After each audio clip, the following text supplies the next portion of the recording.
Yoshua का ग्रंथ कनान देश का विभाजन। अध्याय 13। शेष अनधिकृत भूभाग। जब योशुआ वृद्ध हो गया और उसकी अवस्था बहुत अधिक हो गई, तो प्रभु ने उससे कहा, तुम्हारी अवस्था बहुत अधिक हो गई है और देश के अनेक बड़े भाग अब तक तुम्हारे अधिकार में नहीं आए।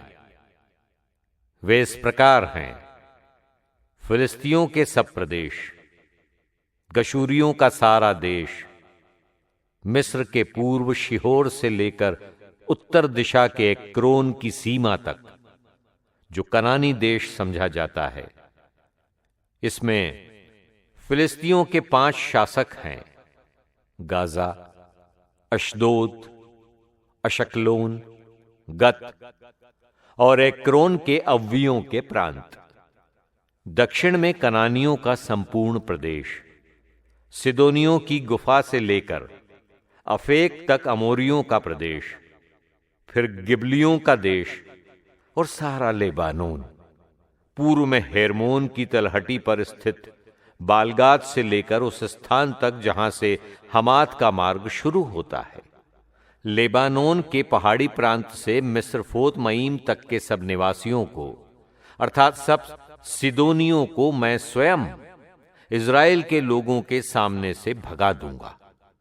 मैंने तुमको जैसा आदेश दिया है, तुम वैसा ही चिट्ठी डालकर उसे इज़राइलियों को विरासत के रूप में दोगे और उसे 9 वंशों और मनस्से के आधे वंश में विरासत के रूप में बांट दोगे। देश का विभाजन। मनस्से के आधे वंश रूबेन और गाद के वंशों ने अपना दाएं भाग प्राप्त किया था, जिसे मूसा ने उन्हें यरदन के पूर्व में दिया था, अर्थात अर्नोन की घाटी के किनारे पर स्थित अरोएर से और घाटी के बीच के नगर से दीबोन तक मेदेबा की सारी पठार भूमि और अम्मोनियों की सीमा तक हेशबोन में निवास करने वाले अमोरियों के राजा सीहोन के सब नगर, फिर गिलाद और गशूरियों तथा मकातियों का प्रांत, सारी हेर्मोन पर्वत श्रेणी और सलाका तक का सारा बाशान, अर्थात बाशान में ओग का सारा राज्य। ओग अश्तारोत और एद्रई में निवास करता था और रफाइयों का अंतिम वंशज था। मूसा ने उनको पराजित कर भगा दिया था, परंतु इज़राइली न तो गशूरियों को भगा पाए थे और न माकातियों को। इसलिए गशूरी और माकाती अपने अपने निवास स्थानों में आज तक इज़राइलियों के बीच रहते हैं। केवल लेवी वंश को दाएं भाग नहीं मिला था। प्रभु इज़राइल के ईश्वर को अर्पित होम बलियां ही उसे दाएं भाग में मिली थीं, जैसा कि उसने उससे कहा था। रूबेन वंश का दाएं भाग।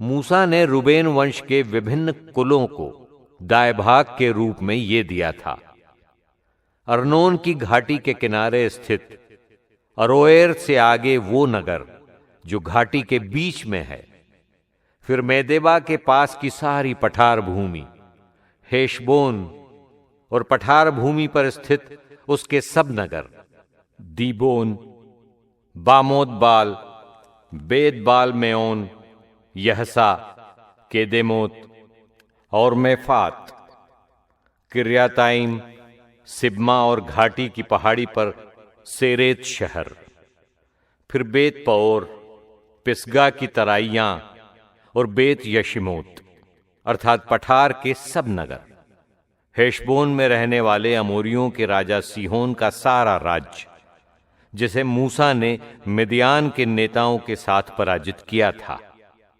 अर्थात एवी, रेकेम, सूर, हूर और रेबा को, जो सीहोन प्रदेश में रहने वाले क्षेत्रपति थे। इज़राइलियों ने युद्ध में मारे हुए लोगों के अतिरिक्त शकुन विचारने वाले बओर के पुत्र बिलाम को भी तलवार की घाट उतार दिया था। रूबेन वंशियों की सीमा यरदन थी ये प्रदेश उसके नगरों और उनके गांवों के साथ रूबेन वंशी कुलों को विरासत के रूप में मिला था।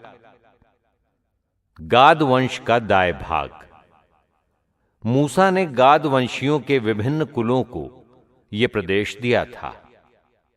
यजेर और गिलाद के सब नगर, रब्बा के सामने स्थित अरोएर तक अम्मानियों का आधा देश, हेशबोन के रामत मिस्पे और बिटोनीम तक और महनीम से दबीर के प्रांत तक, तराई के बेत हराम, बेत निम्रा, सुक्कोत और साफोन अर्थात हेशबोन के राजा सीहोन का शेष राज्य, यर्दन और यर्दन के उस पार पूर्व में किन्नेरेत समुद्र तक का देश, यही उनके नगरों और गांवों के साथ गादवंशी कुलों को विरासत के रूप में मिला था। मनस्से के आधे वंश का दाएं भाग। मूसा ने मनस्से के आधे वंश के विभिन्न कुलों को यह प्रदेश दिया था। महनईम से लेकर सारा बाशान, बाशान के राजा ओग का सारा राज्य और बाशान में याईर के सब नगर, कुल मिलाकर 60 नगर।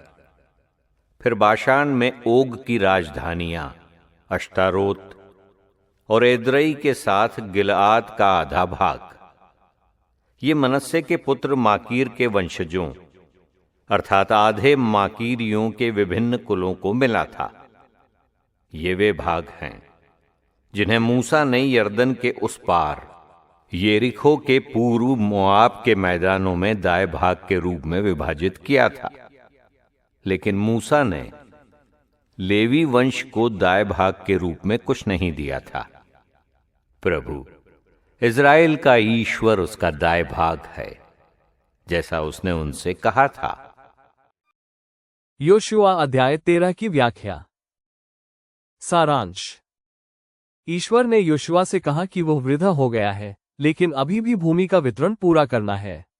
यर्दन नदी के पार भूमि का वितरण रूबेन, गाद और मनस्से के आधे गोत्र को दिया गया। योशुआ का उत्तरदायित्व। योशुआ की वृद्धावस्था के बावजूद ईश्वर ने उसे भूमि के वितरण का कार्य सौंपा। यह सिखाता है कि सेवा और नेतृत्व की कोई उम्र सीमा नहीं होती। पूर्व की भूमि का वितरण। यर्दन नदी के पार भूमि पहले ही मूसा द्वारा 3 गोत्रों को दी जा चुकी थी। यह इस्राएल की विधान की पूर्ति का पहला चरण था। ईश्वर की दी गई भूमि। भूमि का वितरण यह दिखाता है कि ईश्वर अपने लोगों को उनकी विधान के अनुसार आशीर्वाद देता है। यह हमें ईश्वर की आस्था और वचन में स्थिर रहने की प्रेरणा देता है।